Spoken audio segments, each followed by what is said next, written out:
अस्सलाम वालेकुम बच्चों, कैसे हैं आप? उम्मीद है खैरियत से होंगे। हम आज हमारा सबक नंबर 2 है, हमारा माजी। गुज़श्ता काम हमारा हड़प्पा की तहजीब और आर्य तहजीब हमने पढ़ा था। आज जो हमने उन्वान पढ़ने हैं वो महात्मा गौतम बुद्ध। दूसरे नंबर पे सिकंदर आज़म का हमला है और तीसरे नंबर पे मोहम्मद बिन कासिम है। सफ़ा नंबर खोलिए 24 और 25 पढ़ना है। तो सबसे पहले हम पढ़ेंगे महात्मा गौतम बुद्ध। महात्मा गौतम बुद्ध 563 कबल मसीह में पैदा होते। कबल मसीह आपको बच्चे बताया था पहले भी। कबल मसीह से मुराद है हजरत ईसा अलैहिस्सलाम की पैदाइश से पहले के साल। तो हजरत ईसा अलैहिस्सलाम की पैदाइश से 563 साल पहले महात्मा गौतम बुद्ध पैदा हुआ था। अच्छा जी, हम रीडिंग करते पहले। महात्मा गौतम बुद्ध एक शहजादा था। इसका असली नाम सिद्धार्थ था और यह 563 कबल मसीह में पैदा हुआ था। होश संभालने पर इसने मुआशरे में राइज गैर मुनसिफाना निजाम था जात पात की तकसीम का, यानी छोटे बड़े लोग थे,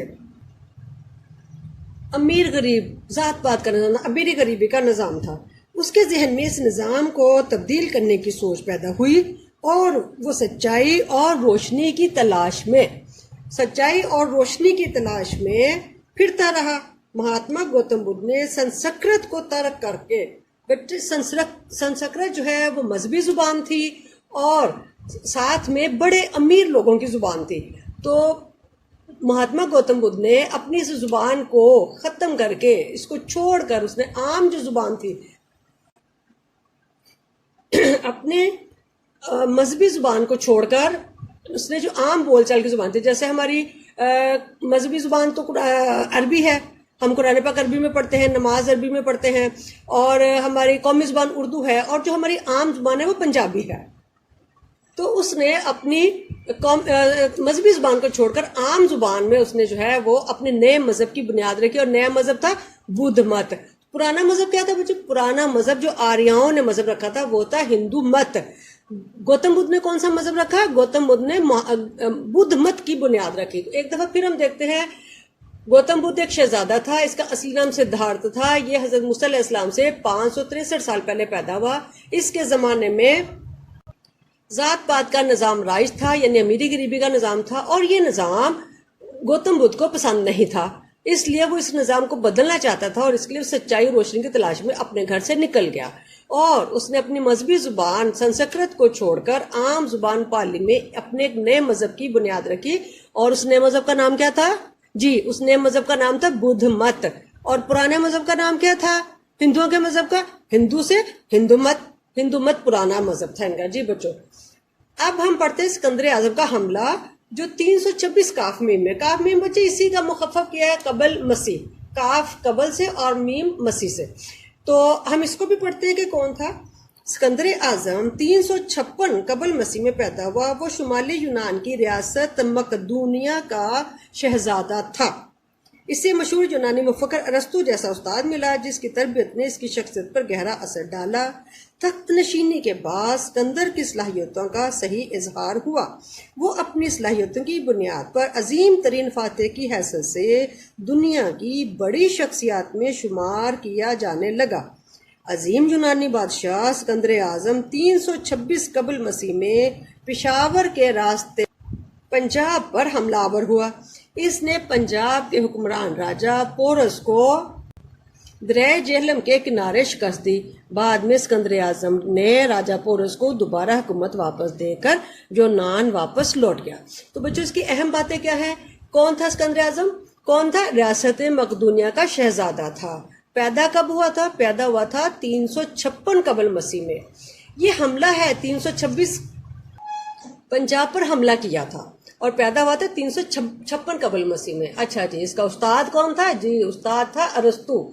तो पंजाब पर हमला किया 326 कबल मसीह में और शिकस्त दी। किसको शिकस्त दी बच्चे? राजा पोरस को शिकस्त दी।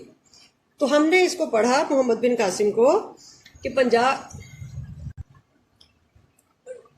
राजा पोरस को शिकस्त दी थी दरिया जेहलम के किनारे। किसको शिकस्त दी थी? राजा पोरस को। और फिर उसके बाद راجہ پورس کو اس کی ریاست واپس کر کے خود واپس چلا گیا تھا. واپس اس لیے چلا گیا تھا بچوں کہ اس کے سپاہیوں نے نا مزید آگے جانے سے انکار کر دیا تھا, لڑنے سے انکار کر دیا تھا, اور وہ بیمار بھی ہو گیا تھا, اس لیے وہ واپس چلا گیا تھا. اچھا جی, تیسری ہماری شخصیت ہے محمد بن قاسم. جی وہ اشوکا کا دور جو ہے اس کو ختم کر دیجئے. ہم نے پڑھنا ہے محمد بن قاسم, اور محمد بن قاسم کا جو ٹائم بتایا ہے وہ ہے 712 عیسوی. اچھا جی, نام کیا, ہم اس کی پہلے ریڈنگ کر لیتے ہیں. محمد بن قاسم 695 میں پیدا ہوئے. ان کو ہندوستان کا پہلا مسلمان فاتح مانا جاتا ہے. فاتح بیٹا فتح کرنے والا, جو فتح کرتا ہے. عرب کے مسلمانوں کا ایک تجارتی جہاز دیبل یعنی کراچی کی بندرگاہ پر سے گزر رہا تھا کہ اسے سمندری قزاقوں نے, سمندری تو بیٹا سمندر ہوا, اور قزاق کہتے ہیں ڈاکوں کو, جو سمندروں میں جو ڈاکو ہوتے ہیں ان کو قزاق کہتے ہیں, سمندری قزاق کہتے ہیں. عورتوں اور بچوں کو قید کر لیا. جب اس واقعے کا علم حجاج بن یوسف کو ہوا. حجاج بن یوسف کون تھا بچے؟ حجاج بن یوسف گورنر تھا عراق کا. اس وقت عراق میں حجاج بن یوسف گورنر تھا. جب اس کو علم ہوا اس بات کا تو اس نے راجہ داہر کو, راجہ داہر کون تھا؟ راجہ داہر اس وقت سندھ کا راجہ تھا. راجہ داہر کو پیغام بھیجا کہ وہ مسلمان قیدی کو رہا کروائے. راجہ داہر نے اس کے جواب میں کہا کہ یہ لٹیرے میرے قابو میں نہیں ہیں.